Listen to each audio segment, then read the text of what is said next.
morning, everyone. It is morning where I am. Welcome.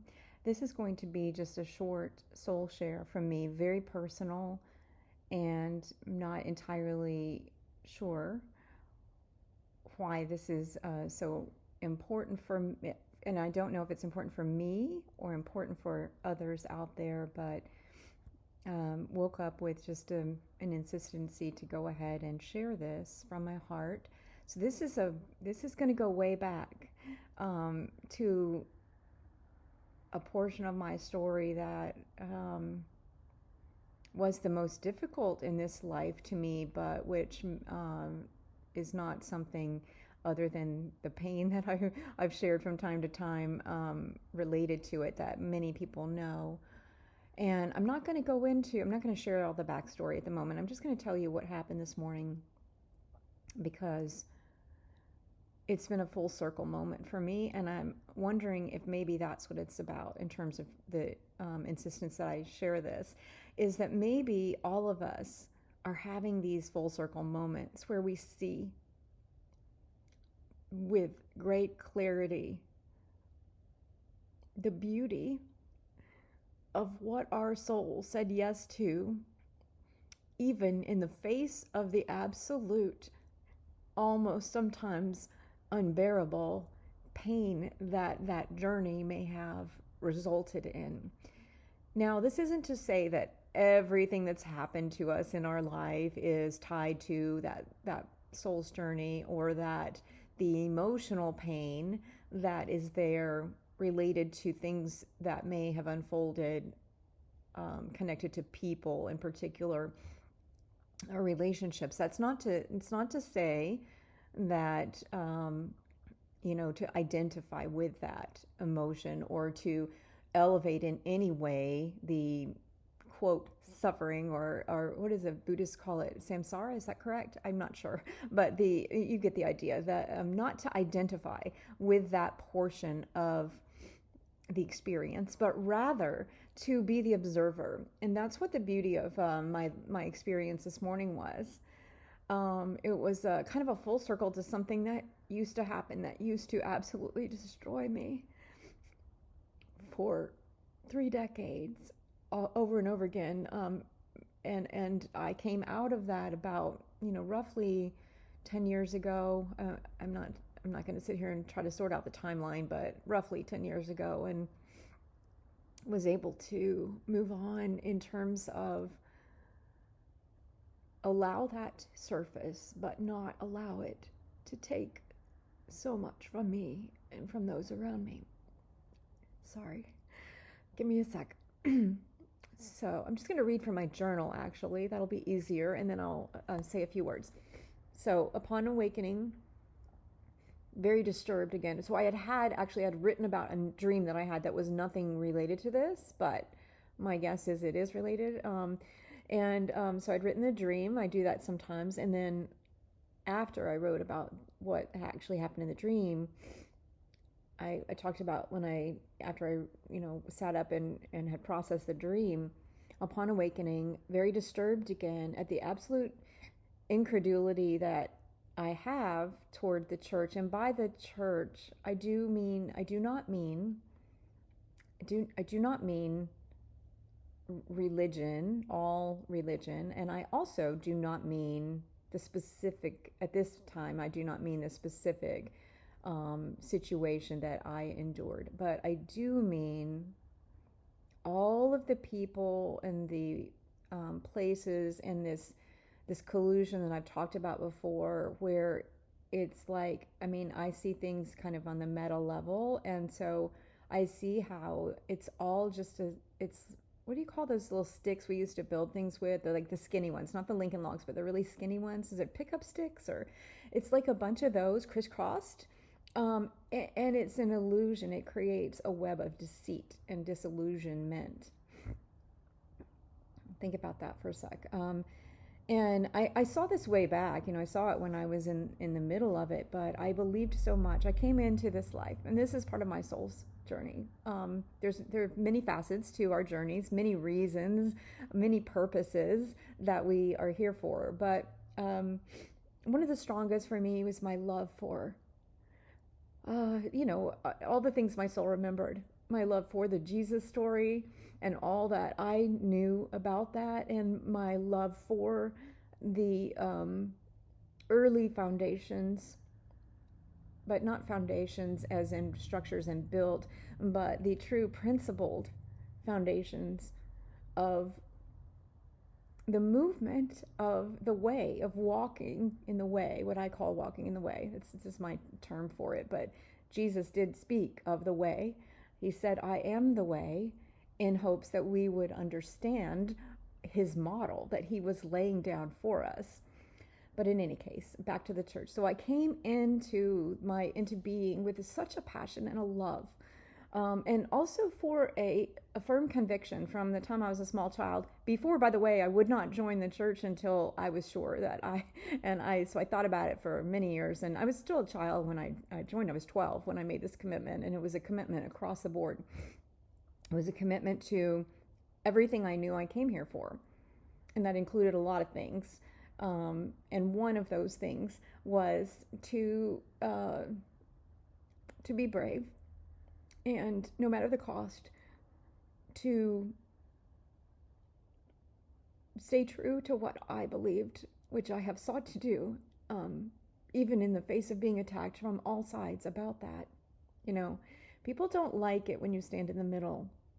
As long as you're talking against one thing or the other and you stay firmly attached with the opposite, you're golden in this world, in this reality. But that's not what I came here for, and particularly with this issue, with this division that has been perpetuated for, at least in Christianity, 2,000 years. But this is only one pillar of a much larger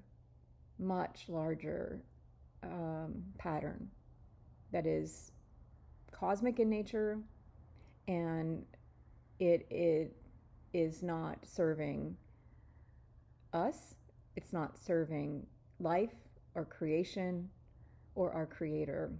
And so I just wanted to kind of preface all that. So back to the dream. Sorry. Upon awakening, very disturbed again at my absolute incredulity I have toward the church, and Spirit just randomly, I Googled something that was not related at all, but I ran across the fact that this person that was a leader in one of these related church-related organizations had written this memoir, which is, I believe he has a good heart, and I'm glad he wrote a memoir, and I would maybe in some future time read it. And so I was journaling about, that when I saw that, though, it brought back that whole era of, and not one person of the hundreds who participated in certain things that were done. Not only directly toward me in terms of decisions that affected me or my child, who was a very young child at the time, but also affected other people and brought such detriment and destruction. And I have always felt, so I journaled about this, so I'm just going to say it from my heart. I've always felt, well, I've long since forgiven in terms of released my attachment to it. Doesn't mean I don't feel, obviously, but I have, for a long time, I worked through the anger and the sadness, and still the sadness is there, but I acknowledged it, and I worked through it, and I released the, kind of need to continuously feel so victimized by it. And so, just absolutely destroyed. And mostly that was related in after the first few years to what was done to other people around me. And I don't even think that most of the people who participated in these things, I don't think they have a clue. But and that has actually been a gift to me, because it has led me to realize that I'm not going to have a clue sometimes when I might take an action or participate or be silent or do, make other choices, it's reminded me, wait, you must take this, even though you can't see all of the people that might be affected. You must take this into account, Dawn, and you must be certain in your heart that you are showing up to the fullest degree possible with love and compassion and the highest choice for all. And so I'm journaling about, it's so unbearable because I can see that, many of these people, I actually believe they would say, I didn't intend for any ill to come. And because they didn't deliberately intend for evil, they think that it doesn't matter. And I'm sure that I have done the same thing at times. I'm sure we all have. And what I did address that, and a couple of things I've written, one of my very early books, and I think right when this was happening actually, was To Sin by Silence, back when I was using the language of the church to try to speak to that. And there was a little bit of that, like, wait, I gotta say something. And it was about what had happened to me, but also about some things prior. I actually wrote the book prior to what happened to me, and then decided I am going to publish it after this thing happened. And so I'm journaling about, how the part that makes it so unbearable to me is that I do see the beauty of the souls, even those who did the most egregious actions toward me, for what reason I do not know. I mean, to this day, and also those who unbelievably, like almost more unbelievably, said or did things to people who were totally innocent bystanders or other people in my world. It's as if they needed to eradicate everything. And again, I believe that most of this was unconscious, and particularly that most of the people who did participate in this were operating from a much lower level subconsciously. Perhaps that was just projection toward me. Perhaps it was, I don't know what it was. I don't know. But on my part, processing, what I'm trying to say is that processing this, particularly now, having gone through all that I've gone through, looking back and looking at this, it still just breaks my heart, because I have even the most despicable people who did really, really, really things that were like, to me, from the underworld or something. Like, it was unbelievable. But even those people, so say, I just recently found out that I was, related to Margaret Scott, who was accused of witchcraft and hung. She was one of the last ones hung in the Salem witch trials. And so, okay, even the people who made up stories and who pointed the finger, at her, at me, or at you, or any of us. And I think most of you watching this will understand this. You can look at those people, the worst of them, and you can say, oh my gosh, I see you, and you are beautiful. And because you don't believe that there's any goodness in you, or any purity in you, or any innocence in you, and because you believe you are so separate, you have done one of two things. Often, these are the extremes, but often it goes one of two ways. In my case, most of the people that I'm talking about had actually created a false persona, which, we all have at times, but that was so, they were so identified with, and it was good. I am good. I am virtuous. I am above. And the thing is, in that, operating through that persona, good things did come into the world. Good was done. And yet there was the division.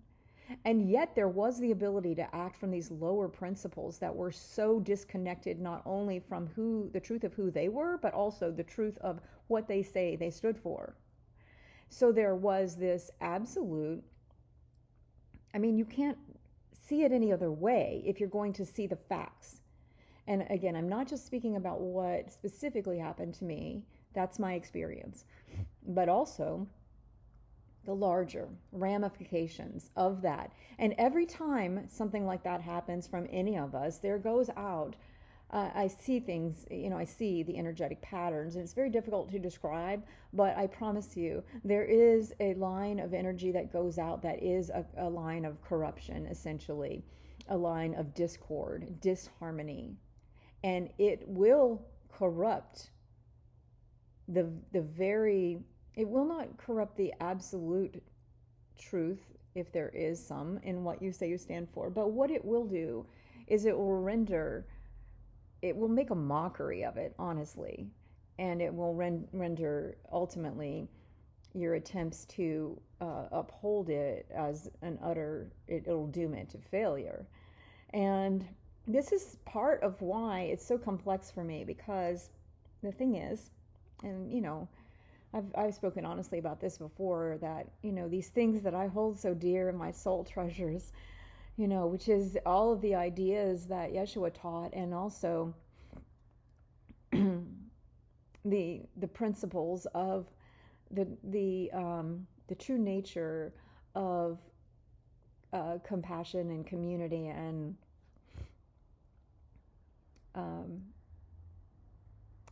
unity, and belonging and grace.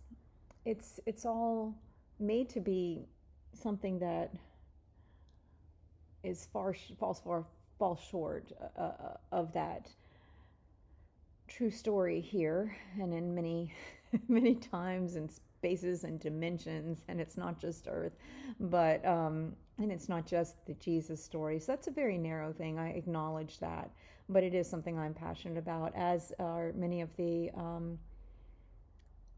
true power of love that runs through much of the wisdom teachings, some of which are in the Bible. And so I would just like to invite us, as I have in previous times, to not throw that out entirely. Yes, it has been corrupted 100%.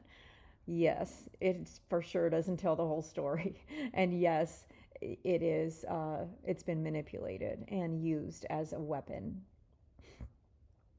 And there is the true stream that can be carried forward, if we so choose, from any tradition. And so this whole, it's really been, this dichotomy has been difficult for me to see the beauty of the people, to want, as a human, to want to hate, to want to say this person is worthless, or but I can't, because I see who they are, and I know you and I, they and I are connected. And in many cases early on, I didn't understand. I thought, oh, I'll just have a conversation, I'll be brave, I'll rise above, in the middle of it 30 years ago, I would I'll rise above it, and I'll go meet with this person who's done this horrendous thing, and I'll just speak truth and offer goodness. And I did that in many, many cases, and others did it on my behalf. And this has been the difficulty, to see people choose again and again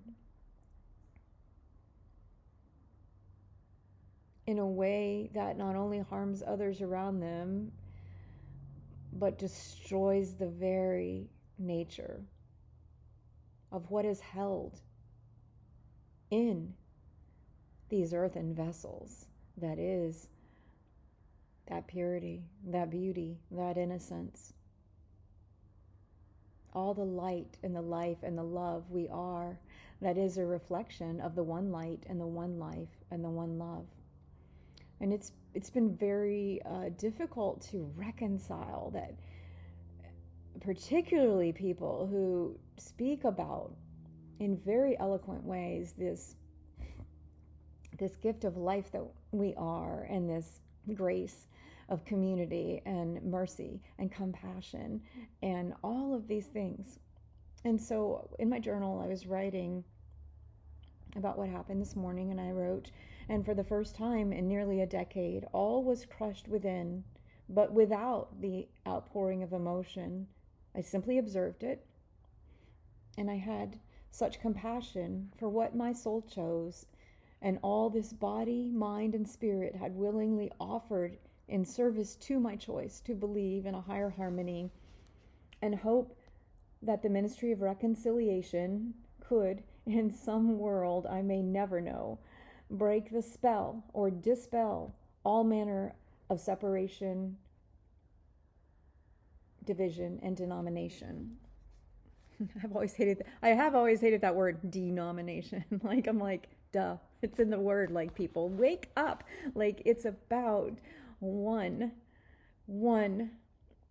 That's what Jesus taught, So I just wanted to share this entire thing. I was, actually I didn't want to, but I knew it was important to do. And I think that there's something here in terms of us being able to view all that we have, the path that we have walked to date. And there's something about this timing here. It's October 19th. It's 9:13 a.m. on October 19th, 2024. So we're going into the last 3 months of the year here in 2024, 2025. By all accounts, I think, awake or not awake, I think everybody gets like, oh, this is a big, big, big thing. In the framework that I was given, 2025, again, is about ultimately seeding the higher virtue, one of the 7 wonders of the soul, of passion. So it's faith, hope, love, healing, growth, passion, beauty, the ultimate beauty of, and the full radiant realization of who we are individually and collectively, and our rise into a higher harmonic, a higher humanity, a more robust expression of what it means to be human, as in my way of viewing, as a reflection of the very source of creation and life, as one resplendent and radiant reflection of that. That's what's happening. And then, of course, all together that creates a beautiful rising, a rise into the realm of radiance. And I'm just noticing the light up there. It's beautiful, isn't it? Yeah, that's great. And there is a soft light in the midst of all this chaos. There is a lot of chaos. There's a lot of corruption. And, it's interesting too for me, because the other portions of my journey that aren't related to this very intimate story within me,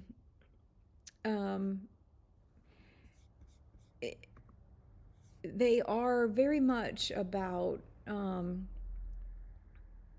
standing steady, holding whatever light I can, and I've failed at this many times, but in doing that in the face of great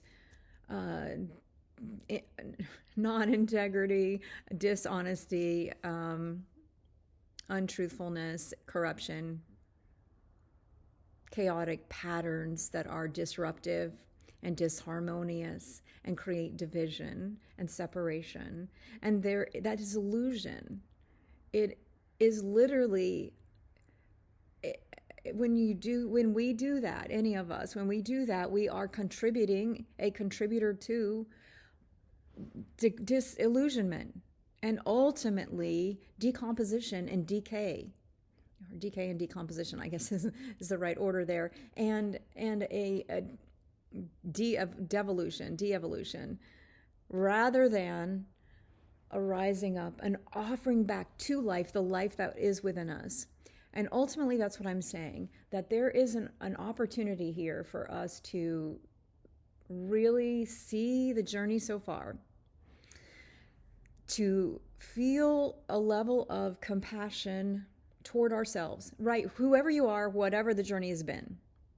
Even if you look at your life and you're like, I've made utter mistakes the whole way.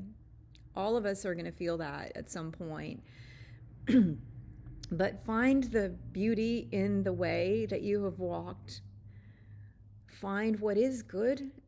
And even if you can't find anything that you would label as good, then know that in your heart of hearts, it was just that is good, and that it was just that you were so separated from that. You were so divided from yourself that you could not see that and operate from that.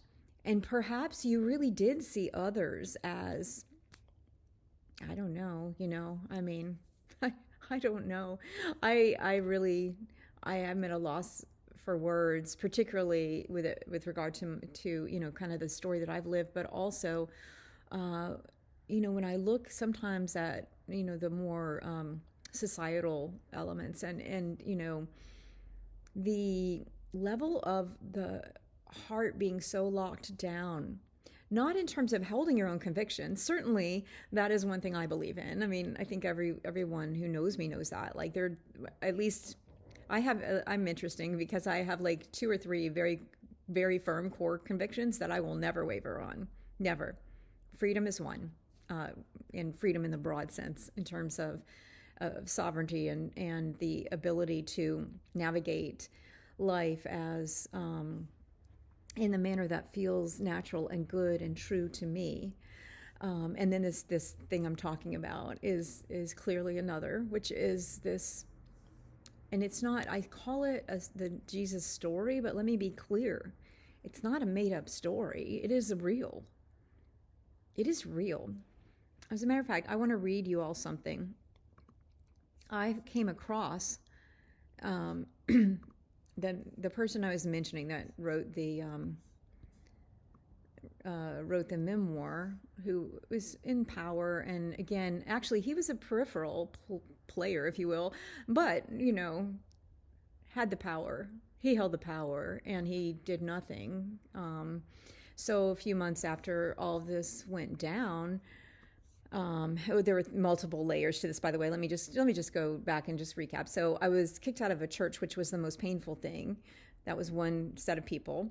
And I lost my job, which was another set of people, with an organization that was related to this whole church thing. And I was also kind of excommunicated, if you will, from other circles of belonging groups that were loosely connected to this world. So I call it worlds within worlds that rejected me. And so it was like boom, boom, boom, boom, like domino effect. And also, like, I was a single mom with a kid. I couldn't care for in the way that I desired to care for in many facets, physically, emotionally, mentally, because of the ramifications of what happened. And the ramifications really derailed me for quite some time. And clearly there were things that I was meant to go through, and I'm at this point grateful for those. But in the midst of all this, as I mentioned, I was like, oh, valiant warrior that I am, I will rise above the wrong that's been done here, and I will take the high road. And, like I've spoken before to this, if I had to do it over again, particularly with the organizational piece of it, I would have absolutely spoken in my defense, because it was just unbelievable. So, but my belief at that time was that I could simply speak truth to power and it would be heard, because you couldn't deny it. And also because what these people stood for, and these organizations, and even the church. And so, and I really actually did this in all cases. And in one case, someone attempted to do this on my behalf without my awareness, and that had devastating results. And those people, by the way, we will all know that these things, when we stand before God in life, even if you don't believe we stand before God, or you don't believe in, quote, heaven, which is like, that's an interesting thing that we all co-created thousands of years ago. But I do believe that we do face a moment, a reckoning, and are called to, to see. And I think actually that sometimes that happens before the moment after our passing. It does, I believe, always happen. And whether it's a life review, as some call it, or if it's a, stand before the throne kind of thing, or if there's just sort of another process that happens to us. Clearly, I do believe that happens, but I also think that there's an opportunity here and now for us to do that. So there are practices that you can do. So back to my story. So at the time, again, this 30 years ago, I'm going way back here, but I believed if I took the only thing I could hold on to that was that purity, and I only spoke from that to the people I was able to. And unfortunately, I was not able to hold that energy with the person or the core people that did things, and I wasn't able to at the time. I think I would possibly be able to do that now, but certainly not then.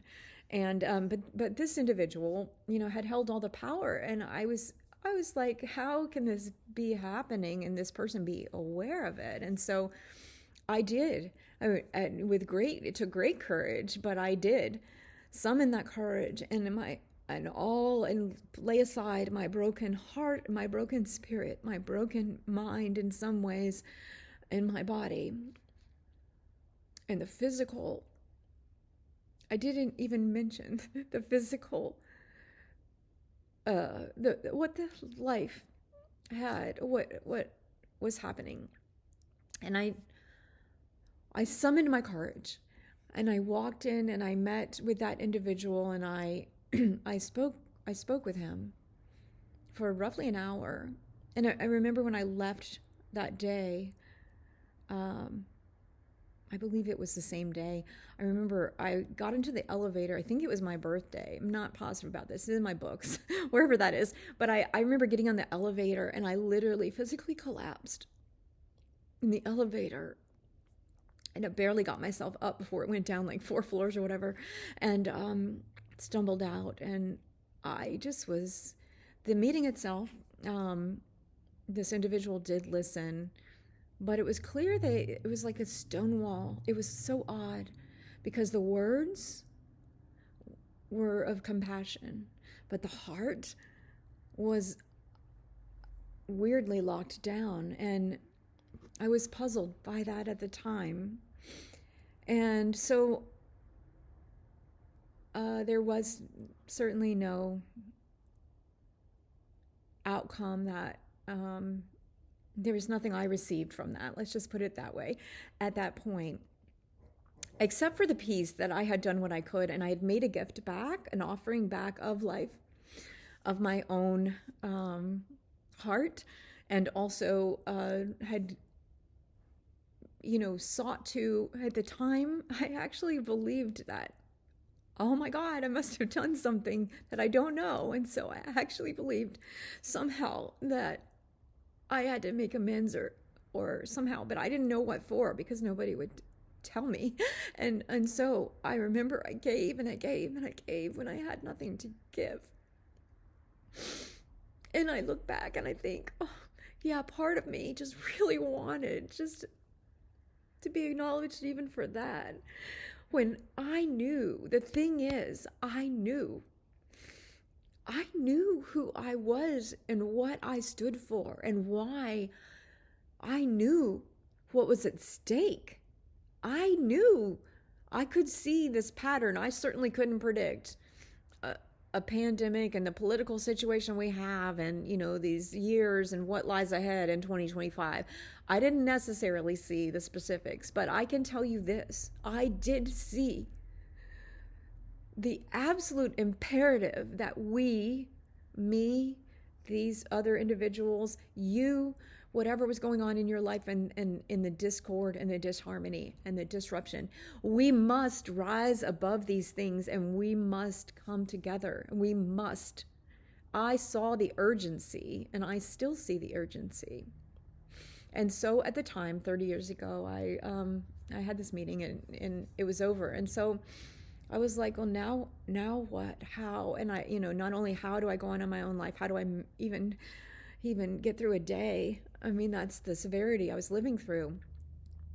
And so I thought, how do I kind of close this for myself? And it took me another 10 to 20 years to heal it. But so to do that, I wrote this letter, a follow-up letter, to which I never received a response to this individual.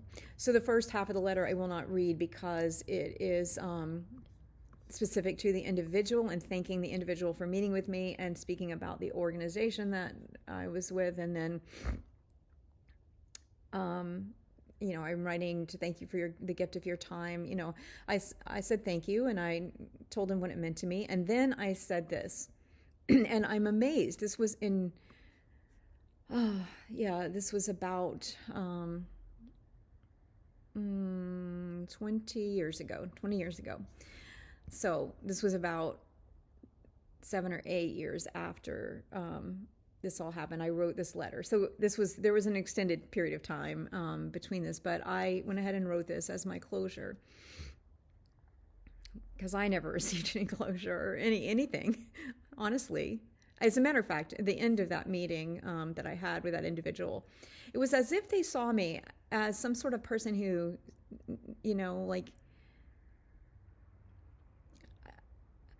it's like they missed the entire point. Like they were trying to take what they saw as my suffering, maybe, or I'm not sure. I don't want to put words in that person's mouth, and say, oh, do you still need some help?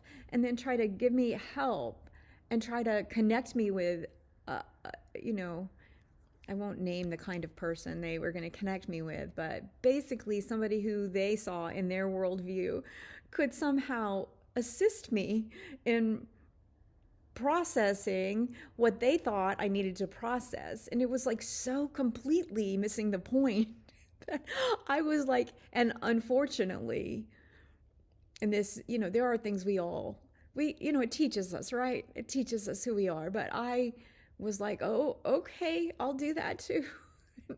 It was completely wrong for me, completely.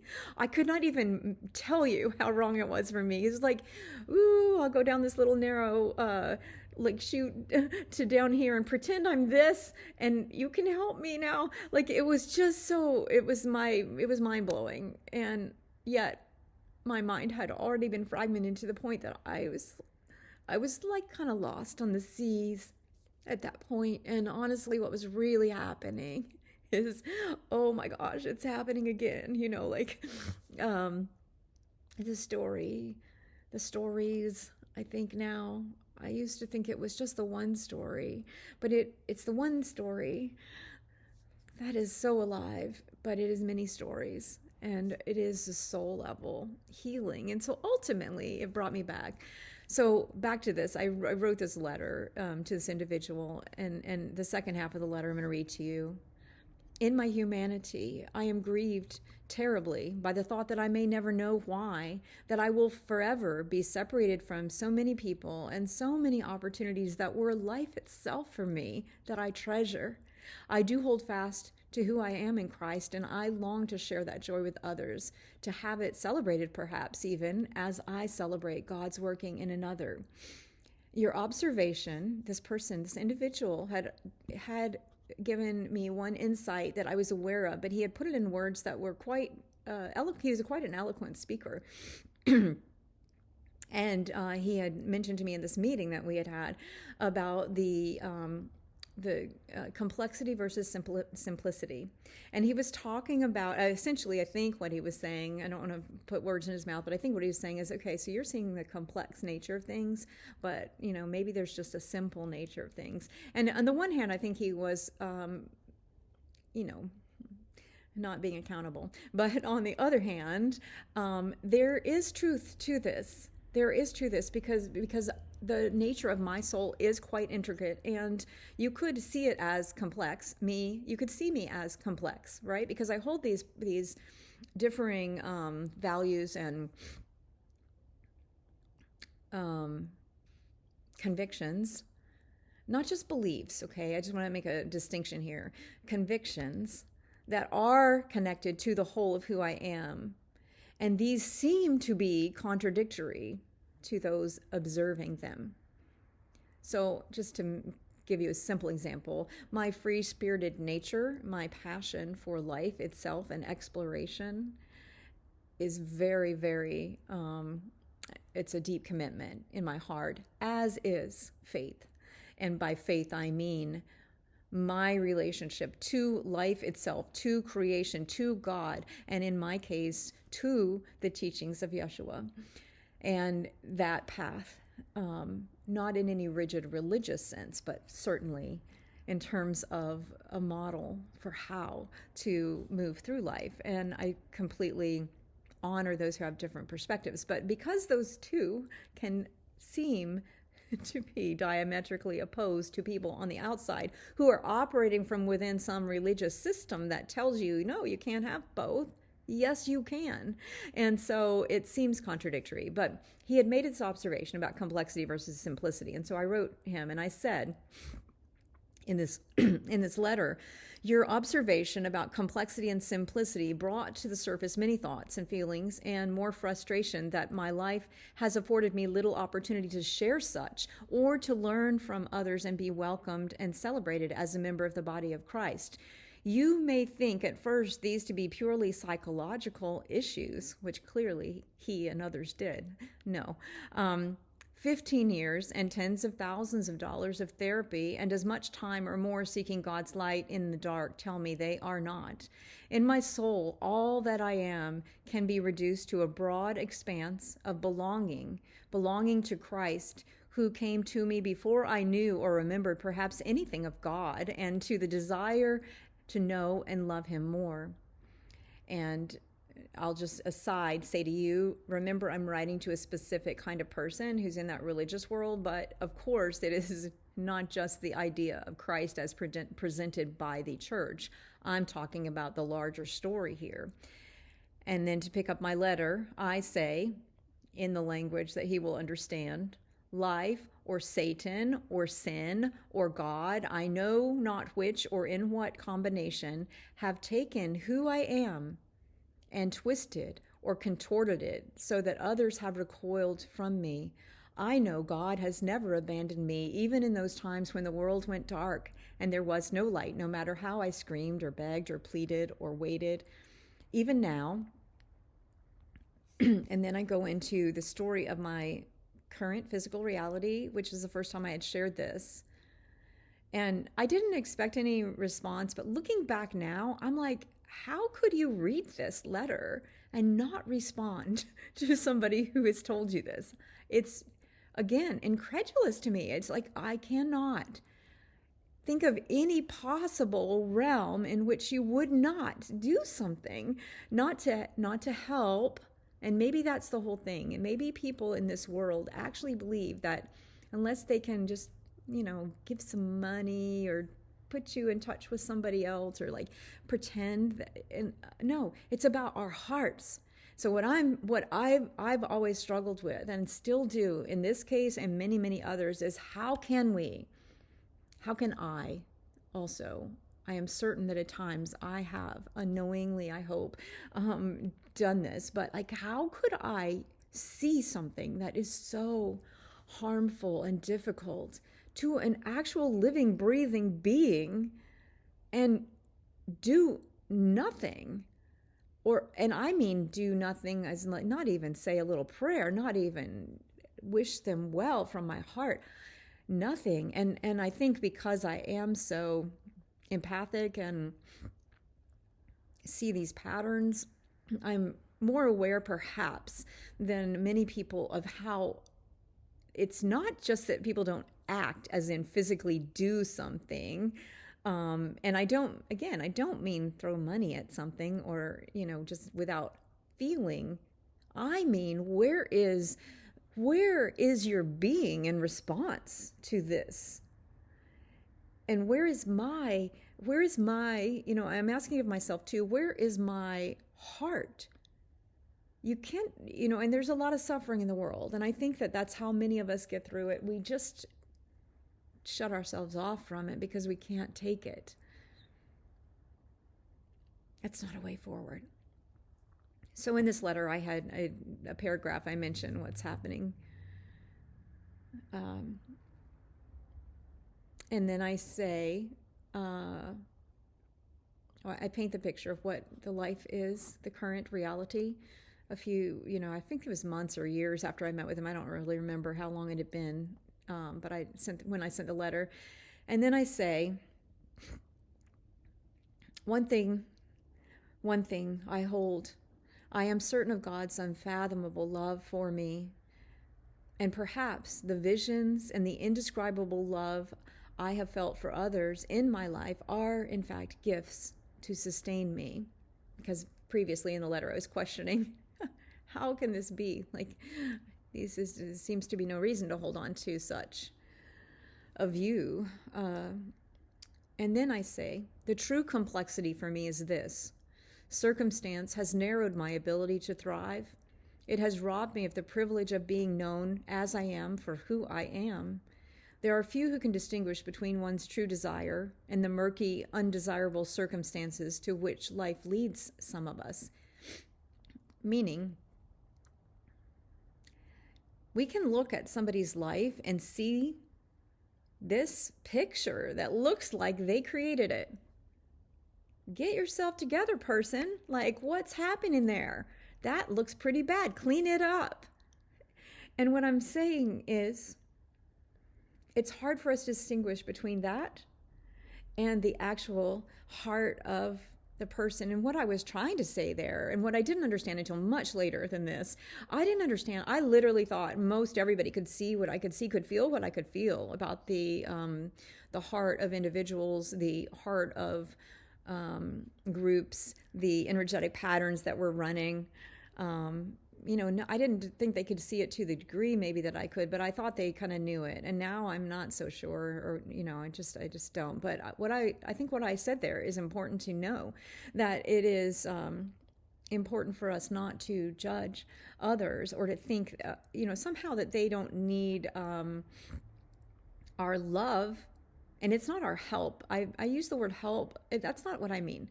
I mean our presence. I mean our love. I mean our connection to one another.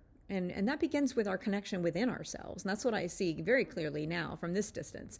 But when I was writing this letter, again, back in the early 2000s, 10 years, or not quite 10 years, 6 or 7 after that had happened, I shared with him a writing that I had done regarding the topic of simplicity. And I say that perhaps this will, I wanted to offer a bit of the simplicity, because he too was seeing the complexity and basically talking about the complexity as if that made it okay to do all those things that were done, and to not only have participated in them, but to maintain them.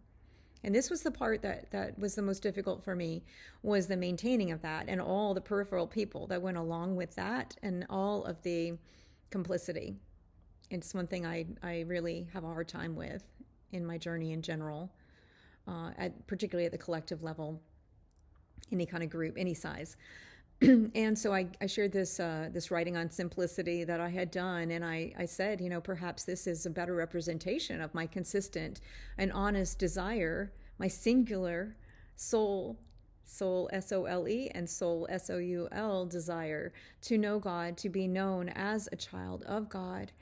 In other words, to just belong. That's all I was asking for, to just belong, in the circle.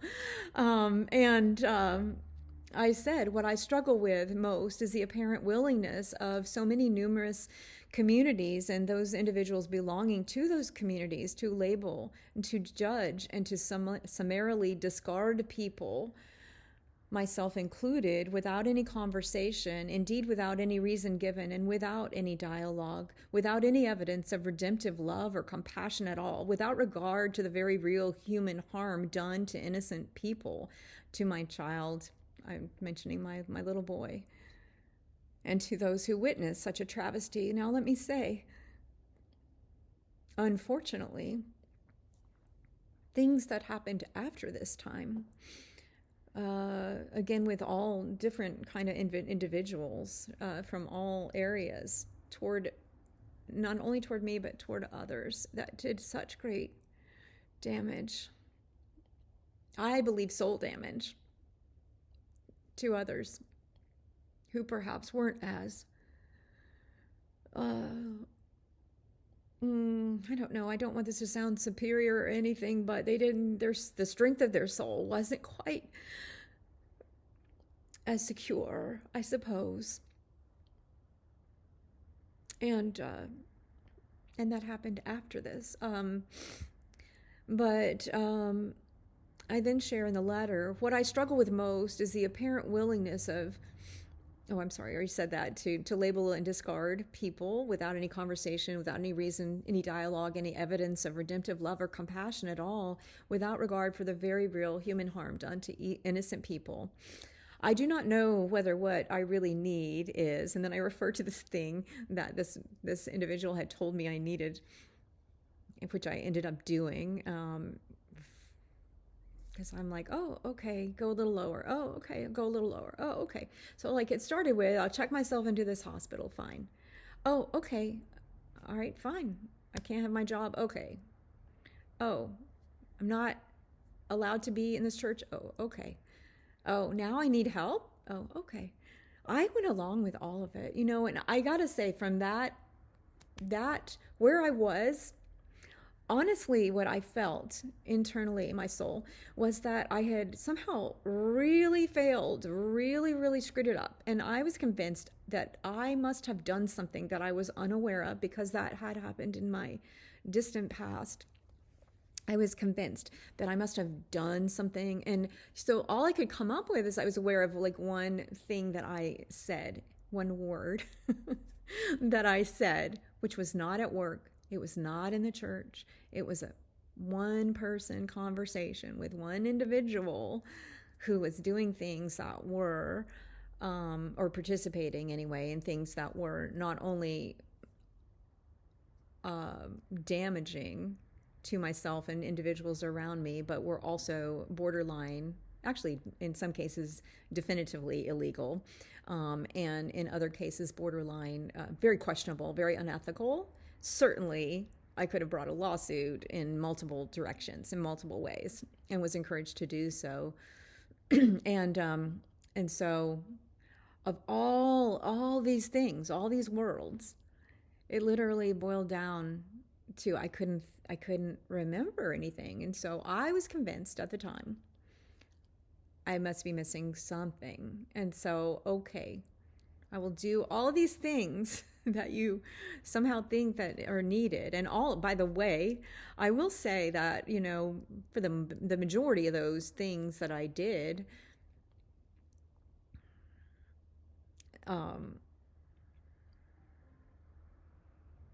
it was evident to the people I was connecting to that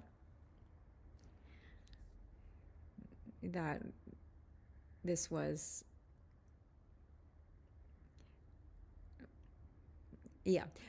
Let me just say, their souls knew, and in some cases in their professional capacity, they stated to me, the truth.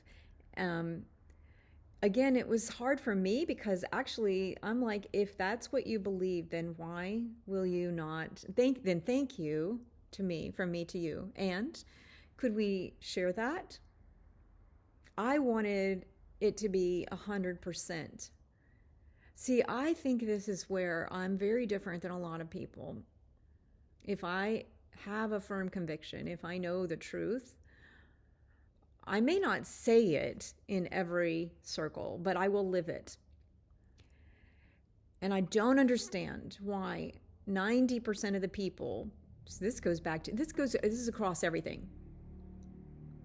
This is from, you've got a doctor who believes something and they'll tell you that one-on-one. Sometimes they'll make a video about it and share it somewhere, but they will not stand up to the establishment. You got an educator, a professor who secretly shares some little knowledge on the side, but says, oh, it's a lost cause, I can't hear or I'll be expunged. Now, I guess maybe there's a rationale. Let me go a little bit further. And I was in the world of religion, Christianity in particular, and I had numerous people Both some of these people that other people thought I needed to see because I needed help, and some of the people that I spoke to who were I individually sought out to assist me. In some cases, to assist, bridge building and peacemaking with these individuals, which was cut off at every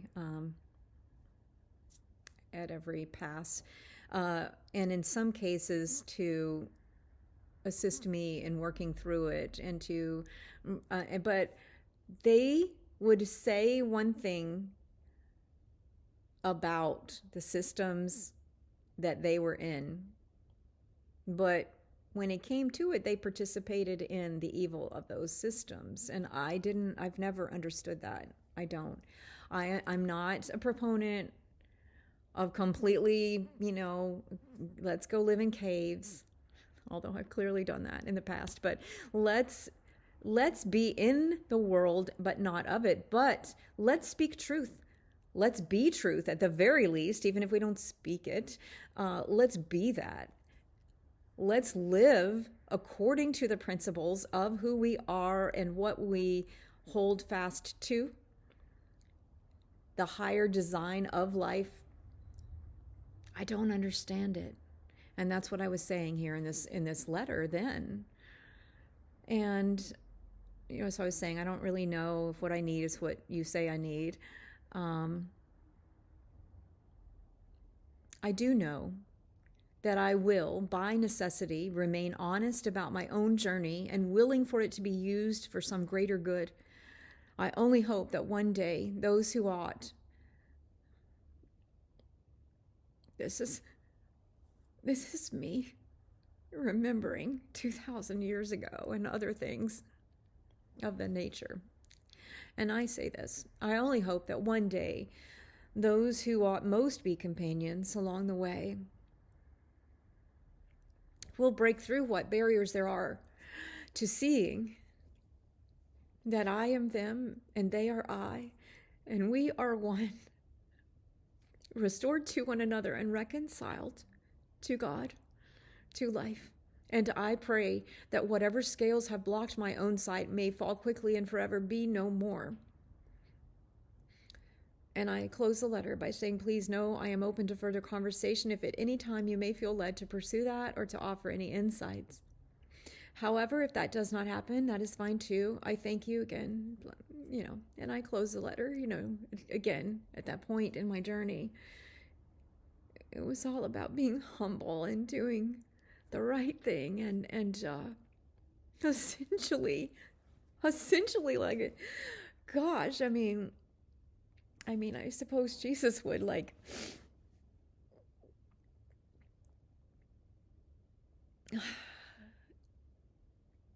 I do have a great compassion for myself.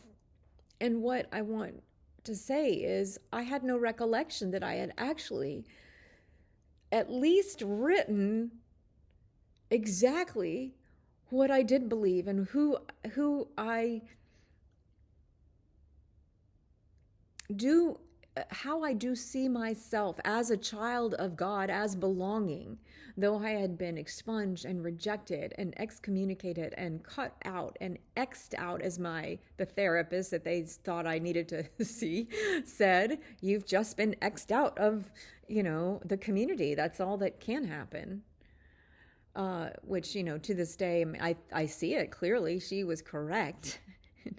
And I do clearly see the beyond the patterns I saw all along, but beyond that, I do clearly see the more psychological issues in terms of people's, likely, whether it was diagnosed or undiagnosed, their clinical operating mechanisms for some people. But again, I'm still in the dark. I don't get how people whose hearts I can see aren't as compromised. This individual's just one among many. I'm not meaning to single out this person in any way. What I did want to do was share the letter, and what I was asked to do was share this experience honestly from my heart. And I know there's a lot of mixed emotion here that you can probably pick up on. I do still have a lot of, the main feeling is bewilderment. And I've tried through my journey to redefine that. Bewilderment. Be wilderment. I am meant to be wilder. And that has then connected to that higher principle of freedom. Freedom in, freedom from, freedom for. It is for freedom we are created free. We are, as in the words of what I wrote in this life, we are born free. We are created free. We are born free. We are meant to live free. And my little catchphrase that I like to say is only fly for freedom. And so it has brought me back to that value of freedom. But see, for me, that second equal conviction, commitment is to the way of Jesus, and in terms of his life, not his death. Yes, his death happened. And yes, I do believe he died, and I do believe he rose again and lived. And I also, my experience is one that I want to honor in terms of my heart and soul's knowing. And that is something that, I will carry with me forever. I believe beyond this life. I believe beyond form. I will hold it. It is that connected to the stream, to the river of who I am. And yet, as I wrote in my recent book, many rivers flow. Many rivers flow. And I am still bewildered by the fact that we cannot honor this. That many rivers flow, and yet there is one river of life. That there is this treasure we do hold in these earthen vessels that we are meant to share. And that is our own unique expression of the one light and the one life and the one love. And that is the gift of life. And that life is the light of the world, and we are the light of the world. And if we hide that light for whatever reason, or we just turn it on in the dark when it feels safe to do so, or we just shine it when we're with all the other shining lights, the light is not serving its purpose. And lastly, I want to speak about love.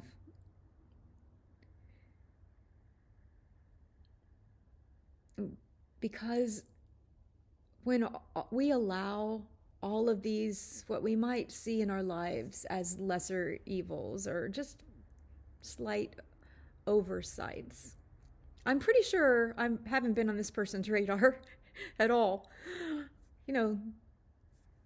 Done. They were done 30 years ago probably, and then I was a nuisance when I wanted to meet however many years later. But I don't know that for a fact, but I do know the experience of my life, and that not one person from any of those, from what was my life, has ever had a conversation with me. And I do know that those closest to me who were not involved in this, but believed that it wasn't possible for all of these things to have happened without me having done something really horrible. So maybe I did. If I did do something to cause any of this, then I feel that the right thing would be to have shared that information with me in some capacity. But that has never happened. And so the people closest to me have not been able to weren't in 30 years ago or now, 35, I don't know how many years. I can't keep up with the years, but and so because of that, they have looked upon me, and unfortunately others connected to me in such a way.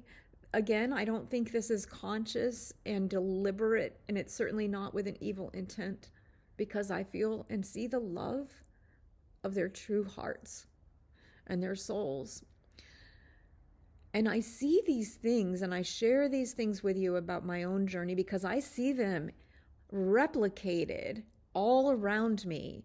This is actually happening in our society here in the United States of America where I live.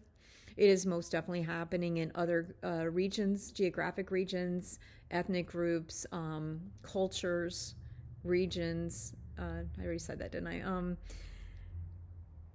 I? Groups, even smallish community type groups. I see it replicated everywhere in these decades. And it is killing the heart of humanity. It is taking from us our humanity. It is separating us from that. And if that process continues, if that pattern plays itself out, particularly with the advent of some of the technologies that are available now, which can be used for good as well, but particularly with that presence and with the other energetic patterns that are at play in this reality,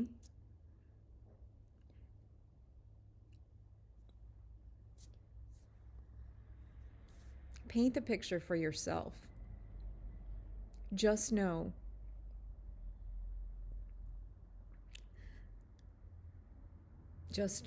two things. One, that the journey you've made, whatever it is, whomever you've been, it's given you something to see. And you have the opportunity to choose a new way of seeing that, a new way of being who you are, a new way of freeing yourself to fly for freedom. To fly free, meaning to be who you are, to see through the eyes of love and compassion, to allow your light to come forth. Let the darkness come forth too and be healed by the light. Jesus taught a lot about that, and much of it is not in the record that we have. It has survived, though. It has survived, and it will be known. And we are meant to be a river of life flowing freely. So as you walk through the days, two things. One, be grateful for this journey that you've made, even if you're in the middle of the pain of it, or if there's a new level of chaos, contamination, or corruption that's happening, or there's the healing and a purification, because ultimately that is what the gift is for us if we so claim it. If we choose that radical reclamation of the whole of who we are, and if we refuse and refute all that would tell us we are not that. And so see your journey, see maybe where you would have made different choices, and for yourself and for others, and see what's good. For example, I had no idea I wrote those words in terms of that one little section where I said, my true heart's desire is this. And, I said it in imperfect words. I could have made it sound a little prettier, and perhaps in the context of what had happened in the letter, it came off in a certain way that wasn't aligned with the true power of love that fueled that. But I look at that and I think, that person who had been so devastated found somehow the courage and conviction to speak that to the best of her ability. I look at it now and wish it had been a lot more I wish I'd stood up for myself, as I've said many times, in a different way. But I honor that, and I see the gift of it. And if I am one and only one, and there has never been any reconciliation or any kind of communication or dialogue, I'm not looking for necessarily some kind of capitulation or, I don't see any of it, or even an apology. But there's no expectation, but there's nothing, stonewall, silence. How is that in any way, shape, or form in alignment or in integrity with any other? And I'm asking of myself too. So how is it in any way, shape, or form aligned with who I say I am for me to remain silent, oblivious in the face of somebody else's conviction, suffering, plight, life? Essentially, it comes back to this. We are not only human, we are fully human. We are not fully an expression of God, but we are an expression of love and light and life. And we have the capacity to be more, to choose and choose again, to come to life, to live in full expression of all that we are, and to hold fast to those principles that do matter to us.